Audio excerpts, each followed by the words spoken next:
I guess today we're going to take a look at Edron Vampire Crypt for an 80 plus sorcerer. This is the bottom level, right? The one with vampire brides and vampire viscounts. I recommend this for a level 80 plus. You can expect to make around 825k roll, which is pretty decent for this level range, and an expected loot of around 300k per hour. This will depend on your world market prices.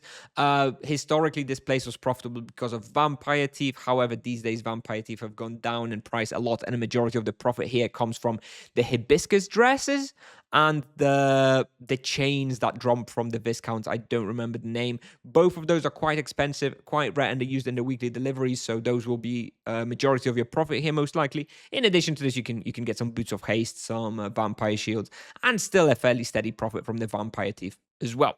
The character used in the video is a level 90 sorcerer with 66 magic level. Here we've got all the analyzers that may be of interest to you, and the equipment and the imbues that I have is right here. I did have basically a set of full powerful imbues. I think you can probably get away without having a dwarven armor here. However, of course, it does help if you can get a hold of one, but you do probably want to have those two powerful void imbues in your helmet and in your wand or your spike sword if that's what you're still using. There is no access quest required to access this place. Something to keep in mind, there is an exit here. This is something a lot of people don't know. Once you finish hunting, you can go in here, and this is a teleporter that'll bring you back to surface. So you don't have to run all the way back from -3, -2, and -1. Just something to keep in mind. Charms and wheel are not applicable. You're kind of too low level now. Maybe pick up a few HP points in the wheel. The mastery you want is Fire Wave, Fire Mastery, which will give you a rotation, something like this, like Fire Wave into Energy Wave into Fire Wave into Lightning or Energy Beam, depending on the position of the monsters. And you're also going to be using quite a few GFBs as well.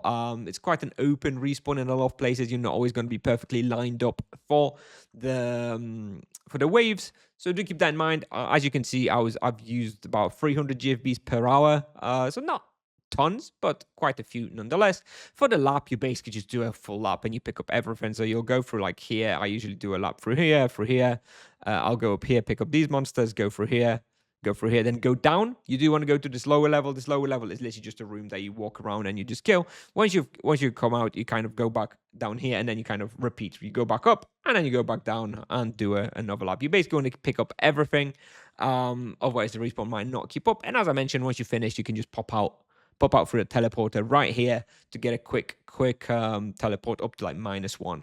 Anyways, pretty decent respawn, pretty decent experience for this level, pretty decent profit. No access quest.